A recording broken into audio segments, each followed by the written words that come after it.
우리 옆 사람하고 인사합니다. 샬롬. 네, 잘 오셨습니다. 시간이 흐르면서 사람의 나이도 들어가지만 중요한 것은 이 땅에 있는 가치들이 이제 변화된다라는 것이죠. 과거의 가치가 시대에 따라서 다르게 변화되는 경우도 우리가 보고, 과거에는 진리였던 것이 시간이 지나면서 비진리가 되는 그런 경우를 우리는 목격하게 됩니다. 우리가 옛날에 부자를 말할 때 어떤 말을 했나요? 억대 재산, 특별히 1억이나 2억 이렇게 재산을 가지면 큰 부자라고 다들 생각했고, 또 그런 재산을 가진 사람을 가리켜서 당신 참 부자입니다 이런 소리를 하곤 했죠. 그러나 지금 시대가 바뀌고 또 세월이 많이 흐르면서 부자라고 하는 이 개념이 좀 많이 달라지고 있다 하는 생각을 하게 됩니다. 한 시중은행이 부자의 기준을 제시했는데요, 금융자산 10억 정도를 보유하면 부자가 될 것이다. 한국 사이에서 이런 데이터를 내놨어요. 우리 한국에 금융재산이 10억이 넘는 분들이 한국에 얼마가 있느냐 하면 32만 3천 명이 있습니다. 한국에요. 이들은 연소득 2억 2천만 원 정도 연봉이, 1년에 받는 연봉이 2억 2천만 원, 또 실제적으로 금융재산이 10억이 넘는 그런 사람들. 문제는 뭐냐면 이 32만 명의 사람들이 스스로 부자라고 생각하지 않는다는 것입니다. 그들은 스스로 한국 사이에서 자기는 부자가 아니라고 대답을 했다고 그럽니다. 그래서 또 다른 조사를 했는데, 금융자산이 30억에서 50억 정도 되는, 10억을 훨씬 넘는 30억에서 50억 정도 되는 사람들에게 조사를 했대요. 당신은 부자입니까? 그랬더니 그 중에 3명 중에 1명만이 나는 부자다 대답을 했답니다. 50억의 재산을 가지고 있어도 부자라고 생각하지 않았다라는 것이죠. 옛날에 비하면 참 많이 시대가 변했죠. 그죠? 부자를 평가하는 기준도 많이 달라진 것 같습니다. 자본주의 사회 안에서 돈이라고 하는 것은 상당히 중요하다고 봅니다. 그죠? 돈은 너무 필요한 것이죠. 우리가 돈이 너무 없으면 사람이 불편합니다. 돈이 없으면 참 불편하죠. 그래서 돈이라는 것은 매우 필요해요. 가난하면 이 땅을 살기가 잠옷 불편합니다. 가난하면, 그죠? 돈이 없으면 참 살기가 불편하죠. 또 가난해서 돈이 없으면 사람답게 사는 것도 조금 어렵죠. 그죠? 돈이 없으면 사람답게 사는 것도 어려운 시대의 한복판에 저와 여러분이 살아갑니다. 그래서 사람은 이런 소중한 돈을 벌려고 최선을 다합니다. 어떻게 하면 이 돈을 벌까? 아침부터 저녁까지 돈 이렇게 생각하죠. 왜? 돈이 주는 중요성을 알기 때문입니다. 사람들은 본능적으로 가난을 싫어합니다. 가난을 좋아하는 사람이 있나요? 가난을 싫어합니다. 이게 본능적인 겁니다. 왜냐하면 가난이 주는 결과가 그렇게 긍정적이지 않기 때문에. 가난하면 불편하잖아요. 그죠? 아이들 키우는데도 또 한계가 있고. 그래서 사람들은 본능적으로 가난을 싫어해요. 그래서 내가 가난하면 내 자식들은 가난하지 않기를 원하는 거예요. 그래서 정말로 논 팔고 밥 팔아서 아이들 공부시키는 거죠. 이 가난이 대물림되지 않도록 부모님들은 애를 쓰는 겁니다. 그래서 열심히 공부도 시키고 그렇게 하는 거죠. 가난이 주는 그런 어려움들을 몸으로 알기 때문에 내 자손만큼은 이 가난의 굴레에서 벗어나기를 부모님들은 원하고 있는 겁니다. 이것은 예수를 믿든 안 믿든 동일한 반응이 아닐까 생각해요. 여러분 다 돈이 좋아하시죠? 돈을 싫어하시는 분이 이 땅에 있으실까요? 다들 돈의 중요성을 알기 때문에 돈을 다 좋아한다 생각합니다. 근데 성경을 읽다 보면 우리가 그런 마음을 가지고 있는 우리에게 성경이 주는 메시지는 어떤 때는 좀 거북한 말씀처럼 들릴 때가 있어요. 그 중에 예수님께서 하셨던 누가복음 18장 25절을 우리 다 같이 한번 읽어볼까요? 낙타가 바늘기로 들어가는 것이 부자가 하나님 나라에 들어가는 것보다 쉬우니라. 이런 말씀을 가만히 보면 참 거북하게 들려요. 부자가 되고 싶은 우리에게 이런 말은 좀 안 듣고 싶은 말입니다. 오늘 예수님의 말씀을 보면 부자는 천국에 들어갈 수가 없다, 그런 말처럼 들려와요. 여러분, 낙타가 바늘길을 어떻게 들어가요? 불가능하죠. 근데 부자가 천국 가는 것은 그보다 더 불가능하다라는 뜻이니까 우리가 부자가 되고 싶고 물질의 축복을 받고 싶은 저와 여러분들에게 이런 말씀은 참으로 거북한 말씀이 될 수 있는 거죠. 또 예수님께서 부자가 천국 가기가 참 어렵다라는 말씀의 내면에 보면 그러면 어느 정도 부자가 여기에 해당되는 것일까도 궁금하죠. 어느 정도 부자가 여기에 해당되는 대상이 될까, 그것도 궁금한 거예요. 여러분 어떻게 생각하십니까? 나는 부자가 아니니까 안심되시나요? 이 가운데 요즘 세상에 말하는 부자는 있으시죠? 없으신가요? 대답을 안 하시네요. 숨겨놓은 재산들이 많으신가 봐요. 요즘 말하는 50억 그 정도도 부자가 아니라고 하니 여러분 어떻게 생각하시나요? 성경이 정말 그런 말씀을 하고 계시는 것일까 궁금하기도 합니다. 그렇다면 성경이 말하는 부자는 무엇을 의미할까가 중요하지 않겠어요? 성경은 부자가 천국 가기가 어렵다라면 그 부자는 어떤 사람을 가리켜서 성경은 부자라고 말하는지가 궁금합니다. 또 성경은 부자를 적대시하는 것일까? 성경은 부자를 미워하는 것일까? 여러분 그럴까요? 여러분 성경에 나와 있는 인물들을 한번 보십시오. 아브라함을 보세요. 아브라함은 믿음의 조상이었지만 그는 정말로 큰 거부였습니다. 그가 자신의 군사들을 300명 정도 거느리고 있었어요. 여러분 일개 사람이 자신의 신변 보호를 위하여 300여 명의 군사를 거느릴 정도라면 그들을 먹여 살리는 사람이라는 거니까 엄청난 부자가 아니면 그런 일을 하기가 어렵죠. 아브라함은 참 부자였습니다.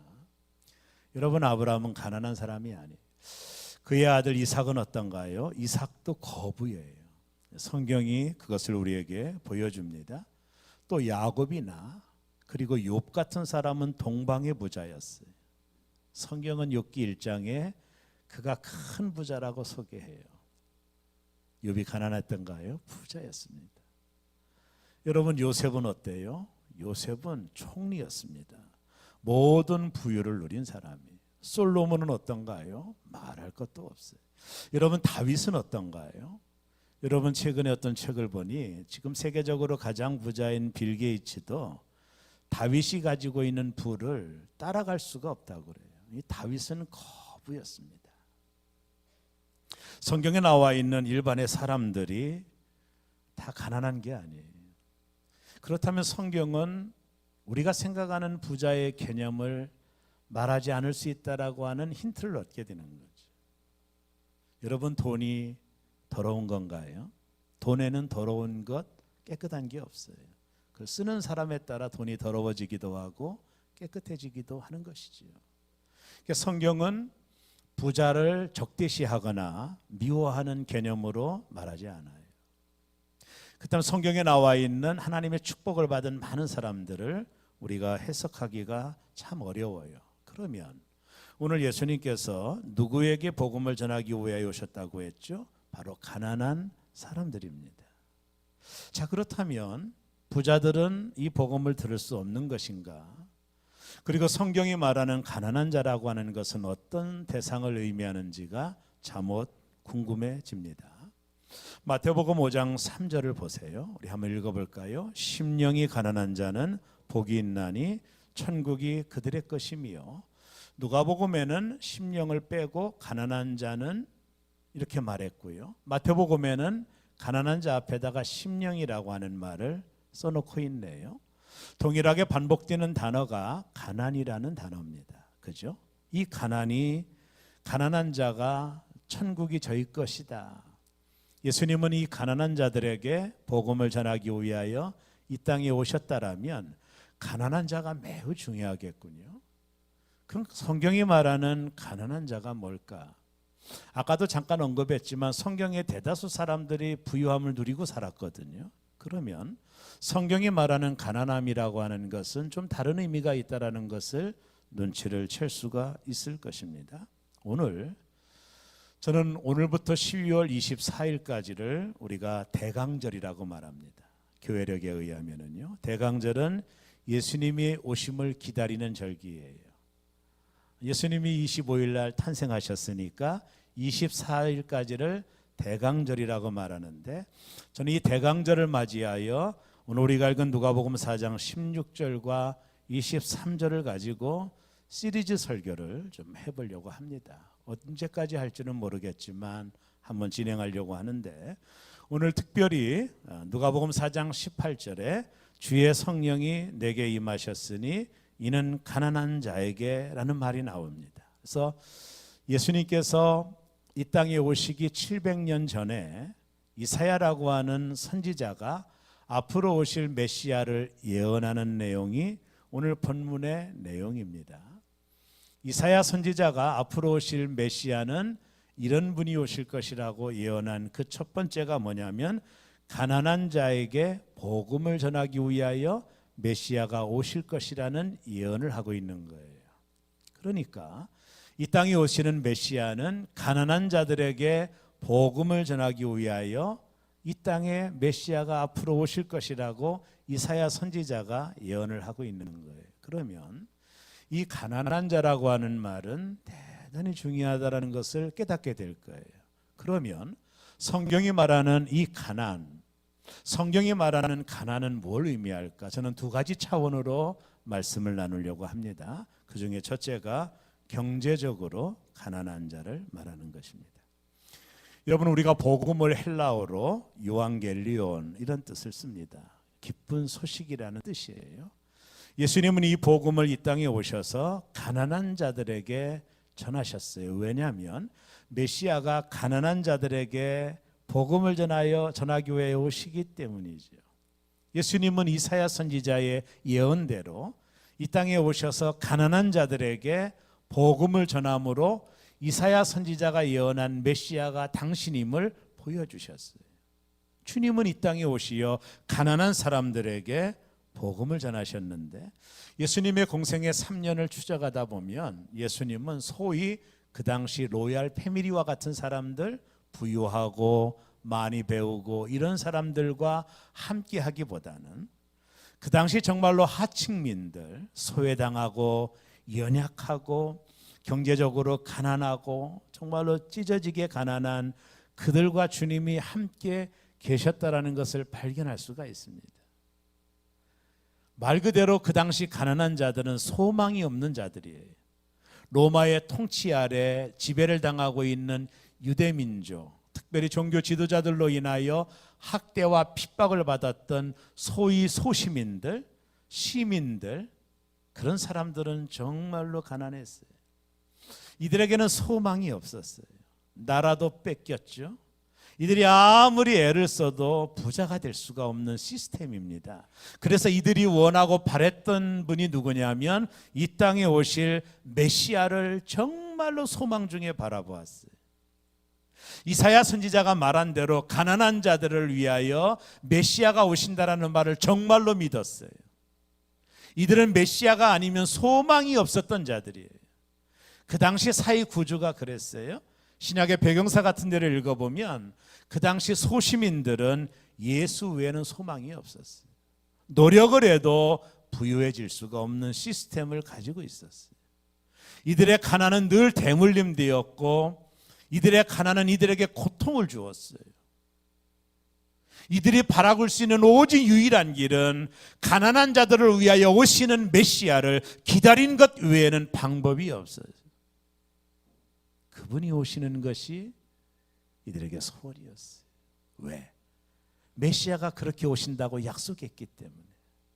가난한 자들에게 복음을 전하기 위하여 예수님이 오신다, 메시아가 오신다라고 하는 이 약속을 믿고 있었기에 그 당시 가난한 모든 사람들은, 경제적으로 어려운 사람들은 오직 유일한 희망을 앞으로 오실 메시아에게 두고 있었던 거예요. 오직 유일한 희망입니다. 예수님이 이 가난한 자들을 위하여 오신 거예요. 여러분, 하나님은 가난한 자들을 향한 안타까운 마음을 가지고 계세요. 우리가 성경 잠언 19장 17절에 보면, 여러분 한번 성경을 봐요. 가난한 자를 불쌍히 여기는 것은 여호와께 꾸어드리는 것이니 그의 선행을 그에게 갚아주시리라. 이 말씀은 가난한 자를 불쌍히 여기는 것은 하나님께 꾸어드리는 것이다. 즉 하나님으로 하여금 우리들에게 빚을 지게 만드는 것이라고 말씀하고 있는 거예요. 쉽게 말하면 가난한 자들을 긍휼히 여기시는 하나님의 마음이 여기에 담겨져 있는 거예요. 너희가 가난한 자들을 불쌍히 여기면, 너희가 가난한 자들에게 뭔가를 그들에게 나누어 주면 하나님 앞에 빚지는 것으로 여겨주겠다라는 거예요. 그래서 내가 너희를 갚아주겠다라는 거예요. 이건 하나님이 가난한 자들을 향한 배려예요. 구약의 전체적으로 흐르는 사상입니다. 또 신명기 24장 19절에도 이런 말씀이 나옵니다. 내가 밭에서 곡식을 벨 때에 그 한 뭇을 밭에 잊어버렸거든 다시 가서 가져오지 말고 나그네와 고아와 과부를 위하여 남겨두라. 그리하면 내 하나님 여호와께서 내 손으로 하는 모든 일에 복을 내리시리라. 부자들이 농사를 져요. 그러면 나달들이 남을 거 아니겠어요? 근데 절대로 나달들을 거두지 말도록 하나님이 명령하셨어요.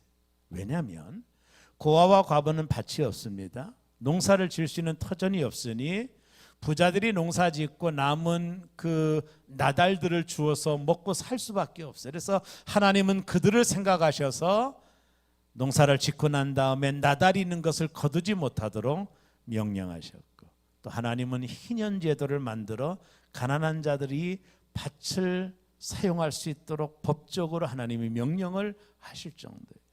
하나님의 마음은 가난한 자들에게 머물러 있음을 우리는 알 수가 있습니다. 하나님 되시는 예수님께서 이 땅에 오실 때를 보십시오. 그분은 정말로 하나님이셨지만 스스로 가난해지셔서 오셨어요. 나사렛 아무도 주목하지 않는 시골 동네에 주님이 오셨습니다. 예수님이 태어나실 때 너무 가난하셔서 누울 곳이 없어 마을 구유에 주님이 오셨습니다. 그래서 그 누구의 환영도 받을 수가 없었어요. 그분이 대관의 고위 대관의 집에 태어난다든가 아니면 왕의 왕궁에 태어난다면 그런 대접은 받지 않으셨을 거예요. 그 흔한 프랭카드조차도 없는 너무나도 가난하게 오셔서 예수님의 탄생을 누구도 주목하지 않았습니다. 주님은 스스로 가난하게 이 땅에 오셨습니다. 왜 그럴까요? 우리가 가난하고 가난한 자들에게 복음을 전하기 위하여 당신 스스로 가난하게 이 땅에 오신 것입니다. 그분이 높은 곳에 태어나셨다면 우리와 상관이 없을 수도 있을 거예요. 그분이 왕궁에서 태어났다면 평범하고 가난한 우리와 상관이 없을 수도 있을 겁니다. 그러나 예수님이 가난하게 오신 이유는 우리가 가난하기 때문에, 우리가 평범하기 때문에 우리와 함께 있고 싶으셔서 그분이 스스로 가난을 선택하시어 이 땅에 오신 것입니다. 그래서 지금도 복음은 가난한 자들에게 열려져 있는 것입니다. 여기서 말하는 가난은 헬라어로 프토코스라는 단어를 쓰는데요, 어느 정도 가난이냐면 적당한 가난이 아니에요. 이 프토코스는요 어떤 단어냐면 거지를 말합니다. 내일 먹을 양식이 없어요. 경제적으로 완전히 절박한 상황, 그 가난한 자가 복이 있다라고 말하는 거예요. 이건 참 신비한 얘기죠. 내가 아무것도 경제적인 여건이 없는 말 그대로 거지 같은 사람, 그 가난한 자를 위하여 주님이 이 땅에 오셨다라는 것이죠. 왜 그랬을까요? 왜 가난한 자에게 주님이 오셨을까요? 여러분, 예수님은 태어날 때부터 가난하게 태어나셨어요. 왜 주님이, 부유하신 주님이 가난하게 이 땅에 오셨을까요? 성경이 명확하게 바울이 이런 얘기를 합니다. 고린도서 8장 9절에 보면 우리 주 예수 그리스도의 은혜를 너희가 알거니와 부유하신 이로써 너희를 위하여 가난하게 되심은 그의 가난함으로 말미암아 너희를 부유하게 하려 하심이라. 예수님이 가난하게 되신 것은 선택이셨습니다. 스스로 가난하게 이 땅에 오신 이유는 그분의 선택이었습니다. 왜 그분이 가난하게 오셨다고 말하나요? 우리를 부유하게 하기 위하여. 예수님이 스스로 가난하게 이 땅에 오셨다라는 것입니다. 얼마나 가난했으면 예수님도 이런 말씀을 했어요. 마태복음 8장 20절에 보면 예수께서 이르시되 여우도 굴이 있고 공중의 새도 거처가 있으되 인자는 머리둘 것이 없다 하니라. 어느 정도 가난했으면 예수님은 머리둘 것이 없는 그런 가난 가운데 이 땅에 오신 이유는 가난한 우리를 부유하게 하시려고. 이 땅에 예수님이 오셨다라는 것입니다. 예수님은 하나님의 아들로서 한없이 부유한 분이에요. 가난한 자로 나시고, 그렇지만 가난한 자로 나시고, 가난한 자로 사시고, 가난한 자로 죽으셨습니다.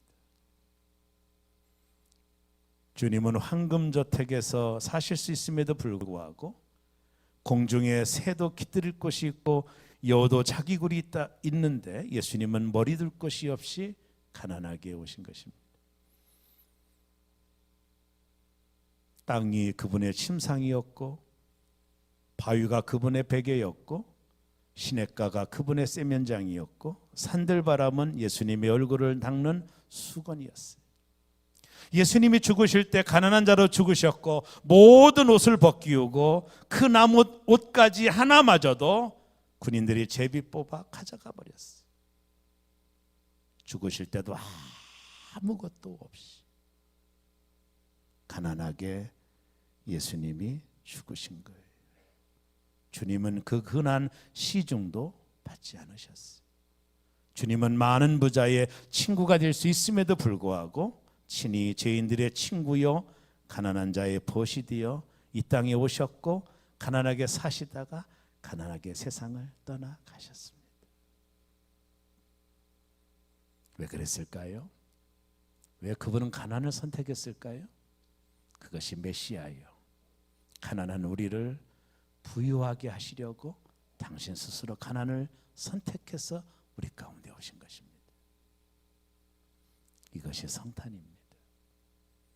가난한 우리를 부유하게 하시려고 주님이 오신 거예요. 저희 교회는 지난 성탄 헌금을 우리 장로님들과 다 같이 합의해 가지고 전액을 좀 좋은 데 써보자. 그래서 지난 한 해 성탄 헌금을 미자립교회 목사님 30여 분에게 양복 한 벌씩을 해드렸어요. 그리고 그들을 식사 대접을 하고 지역에 있는 어려운 단체들에게 금일봉을 전달함으로 정말로 예수님께서 가난한 자들을 위하여 오신 그 절기를, 그 성탄헌금 전액을 그렇게 연약하고 경제적으로 가난한 목사님들을 위하여 저희 교회가 작년에는 사용을 했습니다.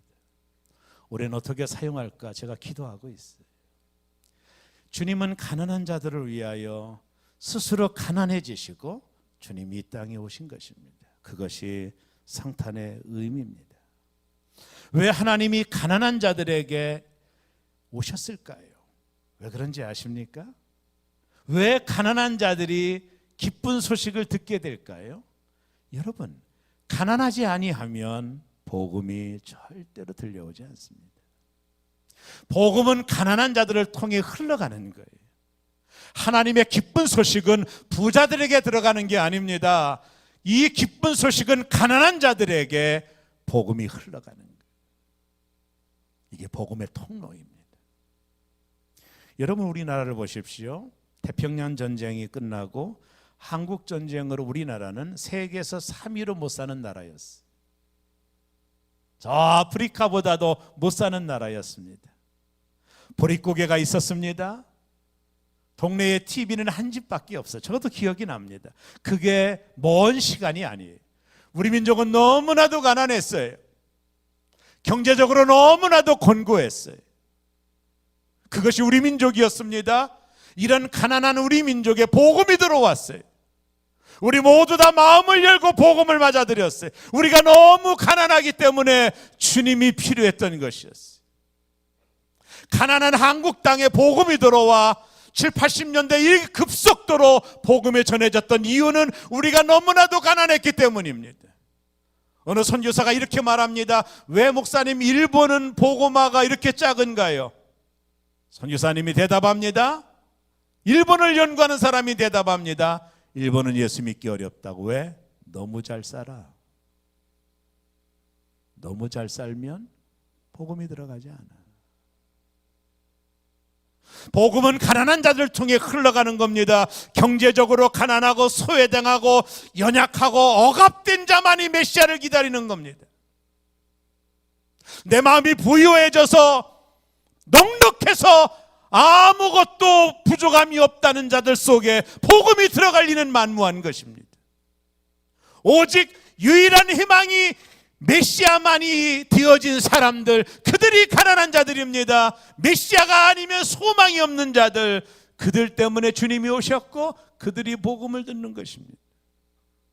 1990년대를 기점으로 한국 교회가 쇠퇴기를 맞이합니다. 지금은 교회가 부흥되는 교회가 없습니다. 점점 교인들이 줄어갑니다. 한국이 GNP가 높아지고 2만 불의 소득이 높아지면서 더 이상 한국 사회에는 복음이 들어가지가 않아요. 먹고 살만합니다. 부족함이 없습니다. 이 복음을 그들은 들으려고 하지 않습니다. 여러분, 복음은 가난한 자들을 통해 흘러가는 거예요.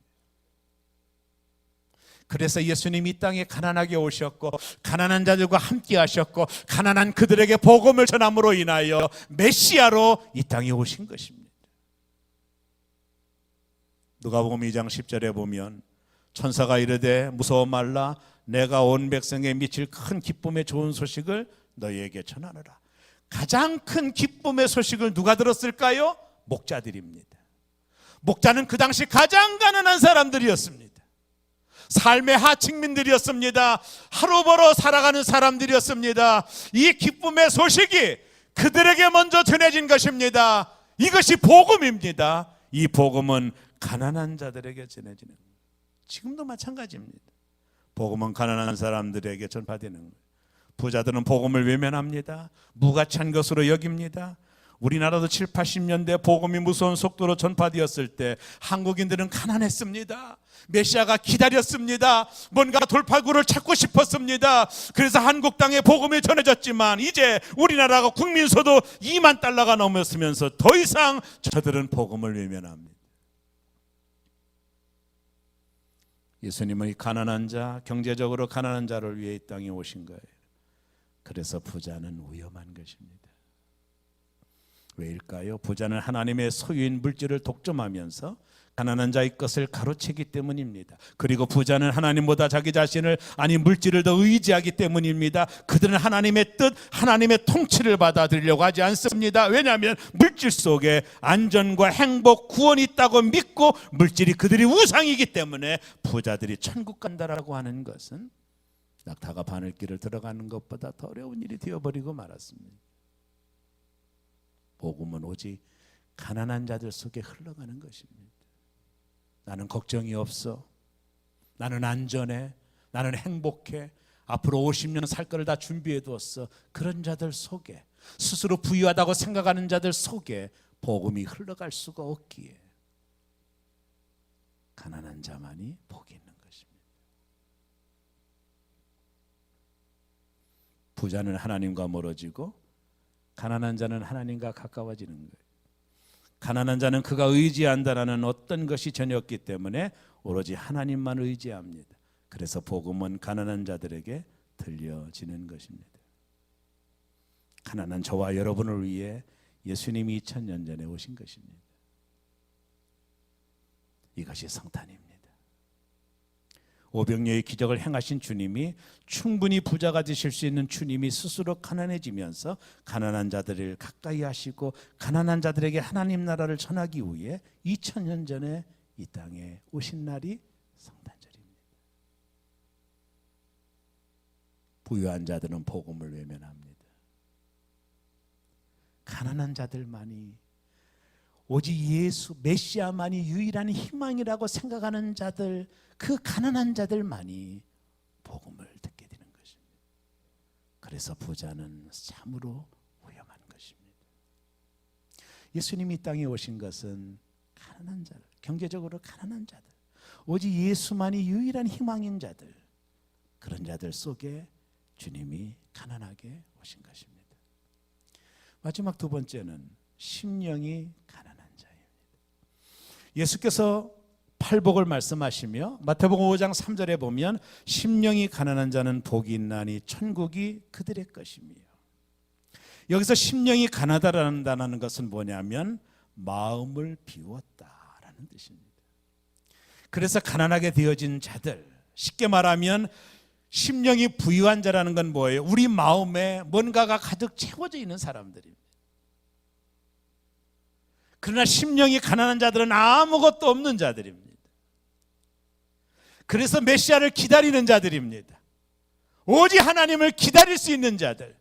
내 안에 아무것도 없습니다. 너무 내 안이 가난해요. 심령이 너무 가난해서 오직 예수만이 유일한 희망으로 붙잡고 있는 사람들만이 천국이 저희 것이 될 것이라는 것입니다. 부자는요, 아쉬울 것이 없는 자들입니다. 그들은 더 이상 하나님 말씀에 귀를 기울이지 않습니다. 그들은요, 자기 의로 가득 차 있고 세상적인 물질로 가득 차 있어서 그 모든 것들이 자기를 지켜주고, 아니요, 물질이 어찌 보면 우상입니다. 그러니 그들이 하나님을 선택할 리는 만무합니다. 그래서 부자는 위험한 것입니다. 여기서 말하는 가난이란 물질적인 것보다도 그것은 영적인 거예요. 여러분, 저는 이 땅에 정말로 큰 부자들이 마음이 가난한 자를 정말 많이 만났습니다. 제가 1부, 2부 때도 잠깐 간증했는데 제가 알고는 한 장로님이 계셔요. 이분은 정말로 거대한 기업을 운영하는 거부입니다. 돈이 얼마나가 있는지를 알 수가 없어요. 정말로 거부예요. 이 장로님을 만날 때마다 이분이 얼마나 가난한 자를 저는 깨닫게 됩니다. 이분이 하는 행동, 삶의 모습, 그의 태도는 너무나도 가난해요. 아, 그렇구나. 세상적인 경제적인 축복을 받음에도 불구하고 가난한 자들이 있구나. 가난한 자들이 있구나. 그래서 심령이 가난하다라는 것이 그거구나. 아니, 거룩한 부자들도 있구나. 물질의 축복을 많이 받았지만 그럼에도 심령이 여전히 가난하여 하나님 앞에 갈급한 부자들도 있구나. 오늘 성경이 말하는 것은 바로 그것이구나. 하나님이 말하는 부자라고 하는 것, 하나님이 말하는 가난한이라는 것은 뭐냐면 외적으로 보는 어떤 물질의 양을 말하는 것이 아니라 우리 내면의 상태를 말하고 있는 것이구나. 내가 세상적으로 부자이듬에도 불구하고 내 마음이 여전히 가난한 자는 거룩한 부자이구나. 그들도 그들 마음에 천국이 임할 수 있구나. 그릇은 내부가 비어있기 때문에 음식을 담을 수 있고 방은 비어있으므로 기가할 수 있는 거예요. 예수님께서 이 빈 마음, 이 가난한 마음을 어린아이 같은 마음이라고 알려주셨어요. 마태복음 18장 3절과 4절에 보면 이르시되 진실로 너희에게 이르노니 너희가 돌이켜 어린아이들과 같이 되지 아니하면 결단코 천국에 들어가지 못하리니, 그러므로 누구든지 어린아이와 같이 자기를 낮추는 사람이 천국에서 큰 자니라. 아, 어린아이 같지 아니면 천국에 들어갈 수 없는 것이구나. 결국에 가난한 심령이 가난하다라고 하는 말을 어린아이와 같은 마음을 갖는 거구나. 여러분, 어린아이를 생각해 보세요. 그들은 어떤 말을 들어도 다 이해했습니다. 아이들만 유괴가 있는 거예요. 누구의 말을 다 예수로 들어요. 그 마음, 순전한 마음, 그 어린아이 같은 마음이 주님이 말하는 가난한 마음이구나. 그런 자가 천국에 들어갈 것이요, 가난한 자가 천국을 얻을 것이다. 동일하게 말씀하고 계시구나.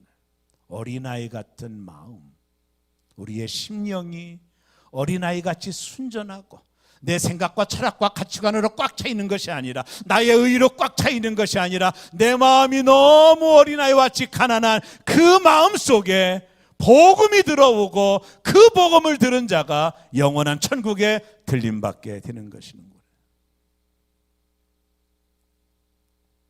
하나님 앞에서 어린아이같이 겸손한 태도, 우리는 가난한 사람일 때만이 하나님을 이해할 수 있는 것이에요. 또한 역으로 하나님을 이해할 때 우리는 가난해지는 것입니다. 이것이 진정한 부유함으로 가는 길이며 불행에서 행복으로 가는 길입니다. 왜냐하면 하나님은 부유하시기 때문입니다. 하나님 때문에 사는 자는 부단히 가난해지고 부단히 부유해지는 것입니다. 하나님께 나아가는 자는 마음의 부유함을 버리고 가난해져야 됩니다. 그래야 부유하신 하나님을 만날 수 있는 것입니다. 우리가 하나님 앞에서 하나님 안에서 가난하게 될 때, 그때 비로소 부유하신 하나님이 저와 여러분 가운데 찾아오시는 것입니다. 주와 함께라면 가난해도 좋아. 참된 부유함이 내 안에 가득하니까 때로는 날 유혹하려고 세상 바라 휘몰아쳐와도 나는 결코 잊을 수 없어 자비로운 주의 음성을.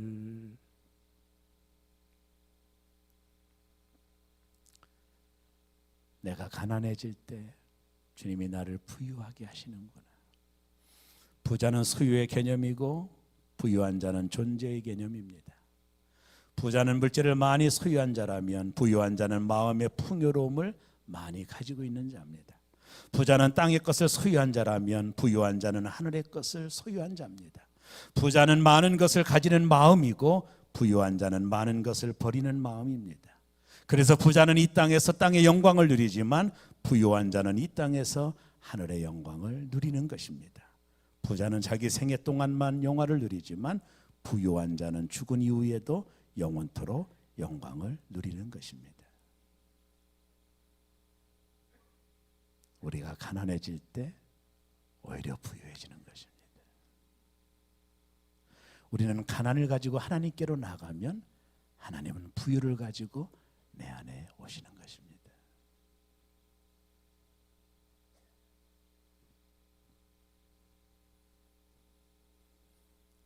예수께서 그 가난한 자들을 위해 이 땅에 오시는 것입니다. 우리를 부유한 자로 만들기 위해서입니다. 제가 고등학교 때 한 권사님을 알아요. 권사님은 터미널에서 지포를 파셨어요. 나무 행상을 놓고 지퍼를 파죠. 그 집은 너무 가난했어요. 그 아들들을 제가 주일학교 때 가르쳤기 때문에 알아요. 남편은 포장마차를 합니다. 지퍼를 팔면서 세상에서 가장 기쁜 모습으로 지퍼를 팔아요. 저는 그게 너무 궁금했어요. 제가 물어봤어요. 권사님, 저 이 집에 살았거든요. 권사님 뭐가 그렇게 행복하세요? 진상아, 내가 예수 믿어서 너무 행복해. 나는 내 안에 늘 천국이야. 아, 그렇구나. 마음이 부유한 자구나. 이 땅에 어떤 것으로도 느끼지 못하는 부유함을 누리고 있구나. 그것을 주시기 위하여 주님이 오시는 것입니다. 우리는 그 예수님을 가난한 마음으로 기다리는 겁니다. 왜? 가난한 자들에게 복음을 전하기 위해 오시기 때문입니다.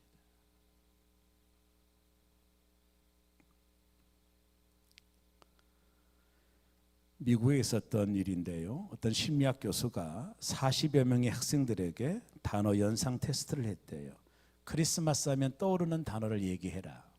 그랬더니 추리, 가시나무, 선물, 칠면조, 휴일, 그 다음에 캐롤, 산타클로스.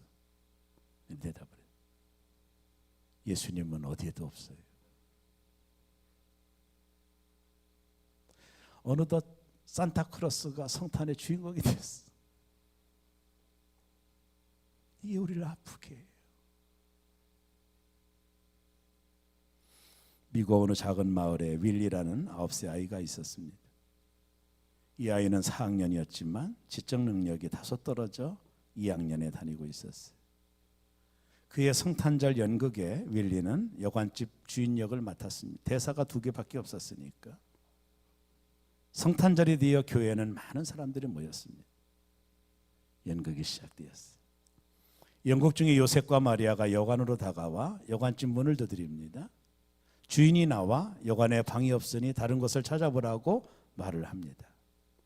그러나 요셉과 마리아는 더욱 간절히 간청해요. 우리 너무 멀리서 왔으니 아내는 출산한 날이 찾고 쉬어야 할 곳이 필요합니다. 그러자 여관 주인으로 분장한 윌리는 말도 없이 마리아를 뚜렷이 쳐다보았습니다. 선생님, 저 밑에서 윌리가 대사를 잊은 줄 알고 자꾸 앞에서 윌리의 대사를 읽어주었어요. 한동안 말이 없던 윌리가 대사대로 안 돼요, 방 없어요, 가요 라고 말을 했습니다. 요셉과 마리아는 슬픈 듯이 뒤를 돌아 걸어갑니다. 그때였습니다. 대본과 상관없이 윌리는 문간에 서서 눈물을 흘리며 갑자기 소리를 질렀습니다. 요셉, 마리아, 가지 말아요. 마리아를 데리고 돌아와요. 내 방을 써요. 내 방에 쉬란 말이에요. 각본이 없는 말을 한 것입니다. 연극은 그것으로 엉망이 되고 말았지만 이 장면을 지켜본 수많은 청중들은 가장 뜻깊은 성탄 연극을 보았다라고 말을 했습니다. 저와 여러분의 마음의 말구유에 내가 스스로 가난해져 빈 내 마음의 말구유를 준비하면 주님이 우리 안에 오시는 것입니다.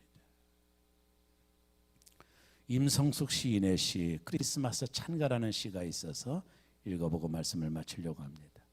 놀라워라, 눈부시어라. 하늘의 당신이 어떻게 이 땅에 아기로 오셨습니까? 어떻게 하늘 보좌에서 가난한 시골 말구유로 옮겨오셨습니까? 고마워라, 가슴 설레어라. 하나님, 당신이 어찌 미천한 우리와 함께 계시기 위해 친히 오셨습니까? 낭피한 우리를 위로하고 용서하시려고, 우리 대신 아프시고 곤욕을 치르시려고, 죄 많은 우리 대신 십자가를 지시고 죽을 우리에게 영생을 주시려고 해마다 당신은 강보에 쌓여 어여삐 오십니다. 냉랭하게 식어가는 우리들 품 안에 추운 겨울 한밤중에 오십니다. 눈물 겨워라, 가슴 뛰어라. 하늘에는 영광이요 땅에는 평화로다.